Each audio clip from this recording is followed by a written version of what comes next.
something is eating you alive. Not from outside, from inside. And you have been calling it stress, calling it anxiety, calling it life. It is none of those things. Every morning you wake up and the weight is already there. Before you have even spoken a word, before the day has even started, that weight has a name, and it is not your circumstances. It is your unmastered mind. A mind that has never been trained, never been disciplined, never been turned into something that works for you instead of against you. You have let other people live in your head rent-free for years. Their opinions, their judgments, their voices, running on a loop you never chose to press play on.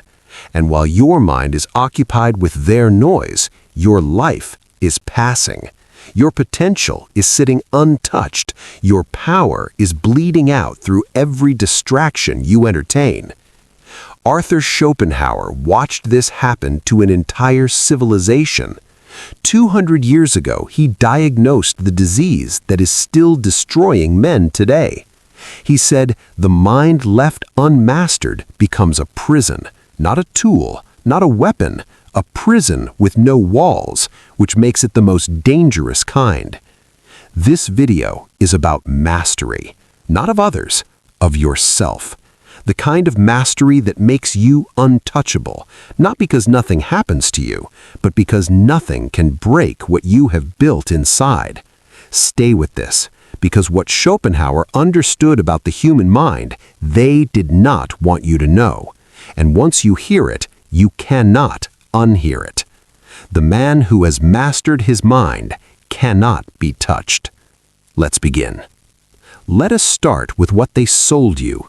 Master your environment, optimize your routine, hack your productivity, control the external world, and the internal world will follow.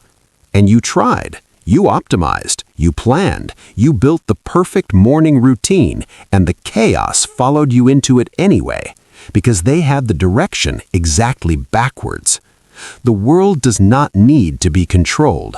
Your mind does. Everything else, every outcome, every relationship, every result flows from that one source.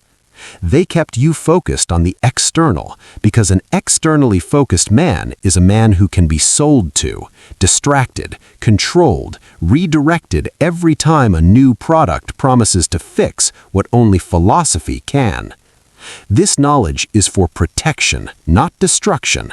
What you are learning here is armor. Not a weapon against others, but a shield against everything that has been eroding you. You have been fighting the wrong war, arguing with people who are not worth your attention, seeking validation from sources that were never going to give it, chasing outcomes while ignoring the engine. Schopenhauer saw this clearly. He said, most men live on the surface of themselves, reacting to everything, mastering nothing, and wondering why they feel perpetually defeated. Comment right now, what is the one thought that lives in your head rent-free and will not leave? Just name it. You don't have to explain it. The system profits from your mental chaos. An anxious man consumes more, reacts faster, thinks less. He is the ideal economic unit, productive enough to function, distracted enough to never question. Your anxiety is not a personal failing. It is the predictable result of a mind that was never taught to govern itself, living inside a system designed to keep it ungoverned. But here's where it ends for you, because Schopenhauer did not just diagnose the disease, he mapped the cure. And it begins not with action, but with understanding. Understanding so complete it changes your relationship with everything, with pain, with desire, with other people, with time itself. The man who understands his own mind at this depth does not get rattled, does not get baited, does not get broken, because he has already been to the bottom of himself, and he knows what is there. And what is there, at the bottom of a mastered mind, is the one thing no external force can manufacture or destroy. We'll get to that. First, Schopenhauer himself. Because to use his ideas, you need to understand the man who lived them. And his life was the most honest proof of concept in the history of philosophy. Arthur Schopenhauer, born 1788, Danzig, philosopher, pessimist, and the most psychologically honest thinker who ever put words to what it feels like to be human.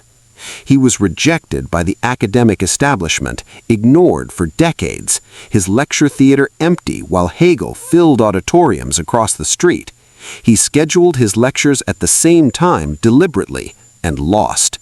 He did not adjust his ideas to attract an audience. He did not soften his conclusions to make them more palatable. He wrote what was true and waited. For 30 years, he waited. And then, at the end of his life, the world caught up. His work spread across Europe, influenced Nietzsche, Freud, Einstein, Tolstoy. The men who shaped the modern world were shaped by him. He lived alone. He chose solitude not from defeat, but from understanding. He had looked at human company and weighed it honestly against what solitude produced in him, and made his choice without apology. And from that solitude, from that disciplined, unflinching inner life, came the one sentence that I want you to carry with you after this video ends. The greatest of follies is to sacrifice health, strength, and peace of mind for reputation, excitement, or riches. Read that again. Health, strength, peace of mind.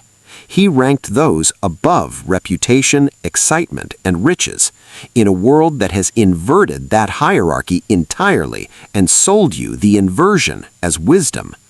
How much of your suffering right now is the direct result of sacrificing your peace of mind for someone's opinion of you?